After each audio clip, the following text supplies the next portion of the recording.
Watch this with me. Hartman has one eye on his bees and the other on his bank account. Ideally, we'll get 100 pounds of honey per hive per year. How do you feel about paying more for things? Well, if you find someone who says, I'm happy about paying more for something, you point them out to me.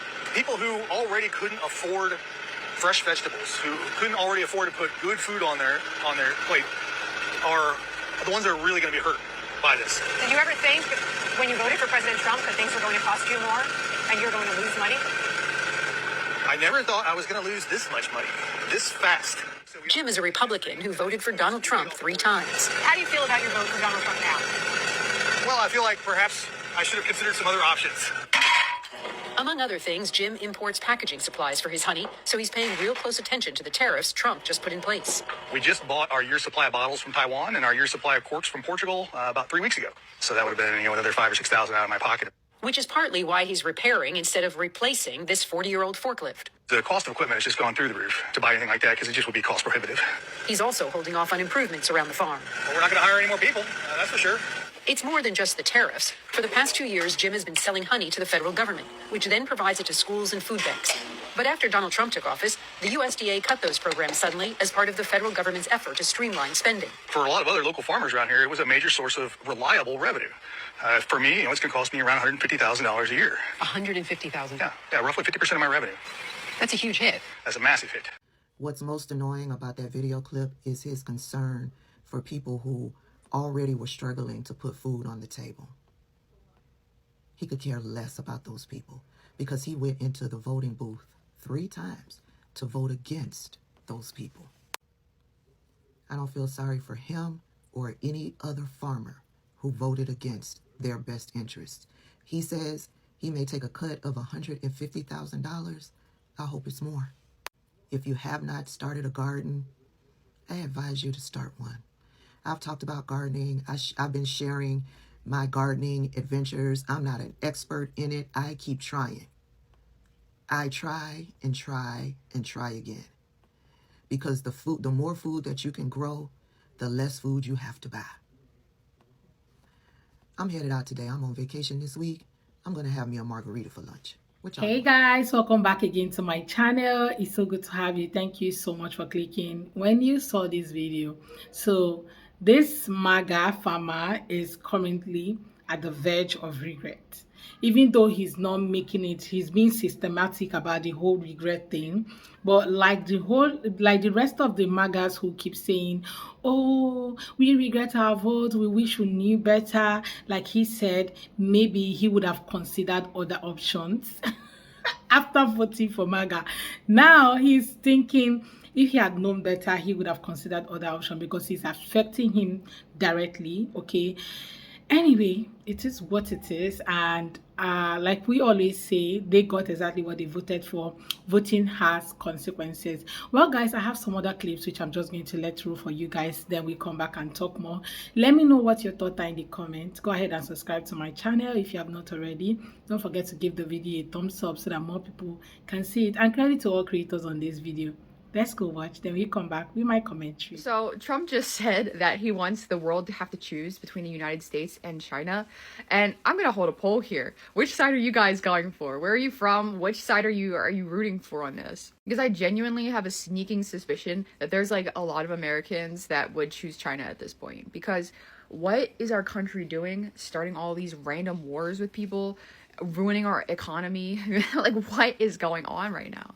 It is time for you to leave the United States. That's the email that Nicole Macheroni got from the Department of Homeland Security just last week. That email went on to say she had to leave within 7 days or, quote, the government will find you.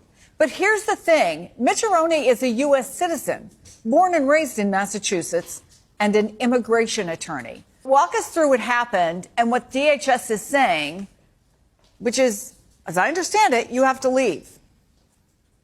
It does seem like crazy town. So I got an email from DHS on Friday morning. I am an immigration attorney. It came to my work email. I get emails from DHS. I get emails from ICE, usually about clients. This one was a little bit different because there was no client name on it. There was no case number on it. It was just my information, and they were asking me to leave the United States. As of today, April 14th, 2025, Everything you knew about America has changed. And I'm going to be real with you. If Congress doesn't act immediately, then the military must. Here's where we are. America has sent an innocent man. Quite frankly, we have sent hundreds of innocent men to a death prison in the Central American country of El Salvador without trial, evidence, or due process. But the administration has admitted that this one specific man, Kilmar Abrego Garcia, should not have been deported, that he was a legal resident and an innocent man, and they had made a mistake. The United States Supreme Court agreed, and they unanimously ruled that Mr. Garcia should immediately be returned to our country, and our government has decided to reject their decision. This is clear and obvious proof that our president is now lawless, and we are no longer functioning under the rule of law. Donald Trump just held a press conference in the Oval Office with the president of El Salvador. And when he was asked about Kilmar Abrego Garcia, he deferred the question to Pam Bondi, the Attorney General of the United States, who proceeded to blatantly lie to the press, claiming the man was a gang member, which he is not, was in the country illegally, which he was not, and then claimed that the U.S. had no authority to get him back despite the Supreme Court ruling because it was now an international issue, which is a blatant lie. To be clear, the Trump administration made a deal with El Salvador. We are paying their country with taxpayer money to take innocent people who have been denied their rights and given no trial into captivity with no chance of relief.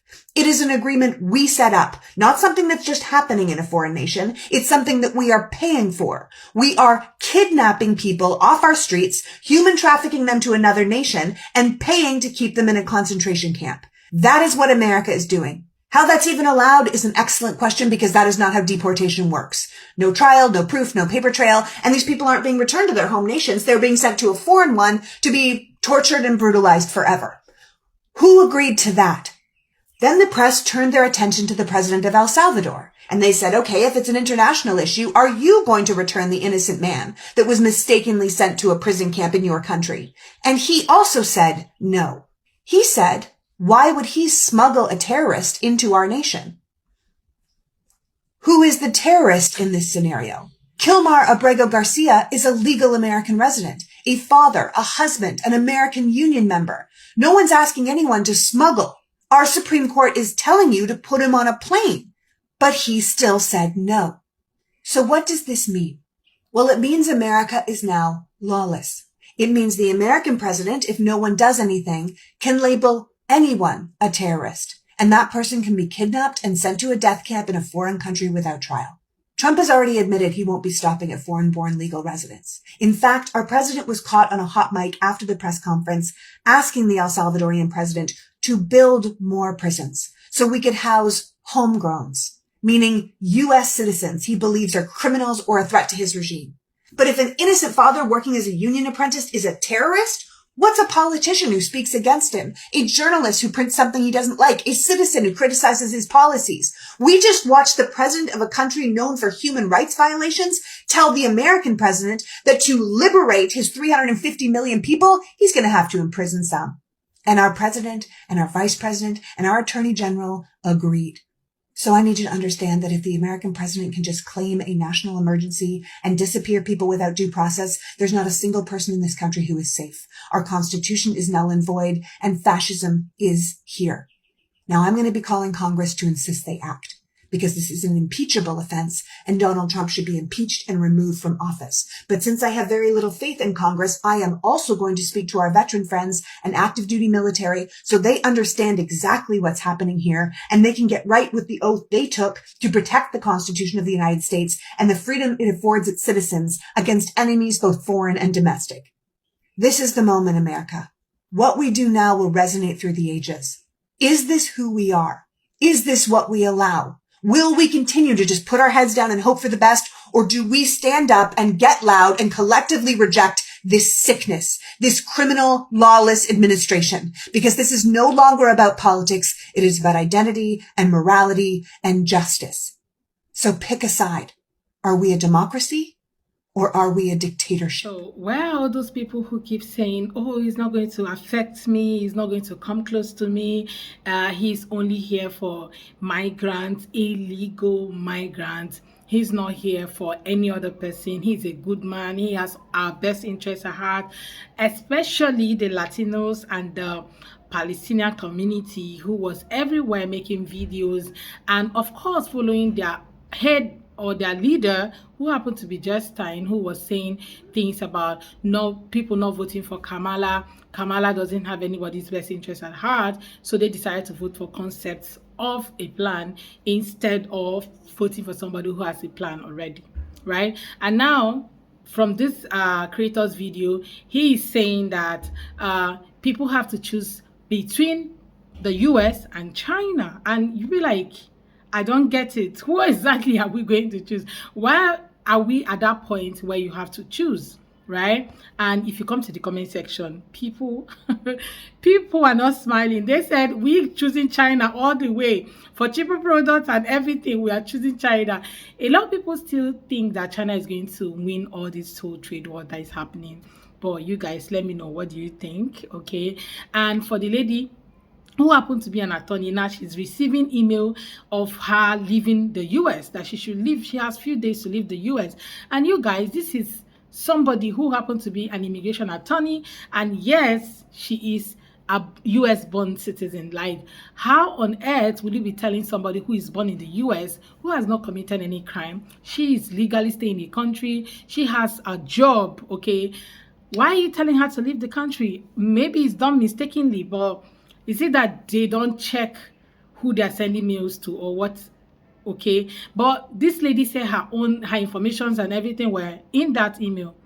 But share your thoughts with me in the comments. Let's have that conversation. So this lady is saying that, have you ever imagined, okay, some people saying that everything that you know about the US is no longer there. Everything that you have in your head about the US is no longer there. Because you know those days we always say, oh, US is, you know, it has a future, is a place where a lot of people should be dreaming to go to and all of that. A lot of people had the US in mind, right? The future was the US, you know, the thing they call American dream. A lot of families, a lot of countries, a lot of people everywhere around the world wanted to experience the US culture, wanted to have the American dream, you know, go to the US, come back, take care of their families, because they are making higher pay, unlike where I'm coming from, where the dollar is not as high, is very high, right? So if you're earning in dollars, you're making a lot of money than somebody who earns in my currency, right? So if you make dollars, you'll be making a lot of money, so you'll be able to, you know, fund lifestyles, you know, take care of your family and all of that. So these people travel to the US, make a lot of money, tons of money, and they come back, okay, to come and spend this money with their family, or send fraction of this money that they're making in the US after paying their taxes and all that, send it to their families in the, you know, in Africa, in Asia, whatever. And this is the life of this man who happened to be in the US, who was in the US, and all of a sudden he's been sent to El Salvador. And a lot of people are on the internet raging mad, or, you know, and saying, you know what, how can you deport somebody who is staying in the country legally, has never had a criminal record? You're sending the person to El Salvador, and yet you're saying you will not deport the person, bring back the person, even after the court ruling that the person should be brought back to the US, right? So if you can get to this point, then homegrowns, like we already seen on the internet, saying that homegrowns will be the next, right? Homegrowns can be the next, because he's saying build more prisons. We'll be sending homegrown. So for anybody who is doing some things that they don't like, you're coming out to do maybe protest or anything, you might be next. That's exactly what people are predicting and speculating, right? But yeah, you guys share your thoughts with me in the comments. Somebody said this is a test run, and that's why they're not saying homegrowns, because they did this and it's like it's working, then they're going to be sending homegrowns. I saw a man who did like who took pictures of the people that were sent to El Salvador. He did a documentary about it, and this guy was sharing pictures of people that was sent. And this particular young guy, who happened to be a makeup artist, was saying, I didn't do anything. I'm not among. I didn't do anything. And you could see the fear in his eyes. Most of them, as they're coming down from the plane, the fear in their eyes is something else, right? You could literally see it in their eyes. So But it is what it is. If you say this person is not coming back, I doubt if this other guy, because this guy happened to be a makeup artist, okay, and right now he's also there, even after crying that he didn't do anything. Anyway, guys, I'm just going to wrap up this video here. Let me know what your thoughts are in the comments. Let's have that conversation. Go ahead and subscribe to my channel if you have not already. Don't forget to give the video a thumbs up so that more people can see it. I look forward to seeing you all on my next video. Thank you so much for watching, guys. Bye.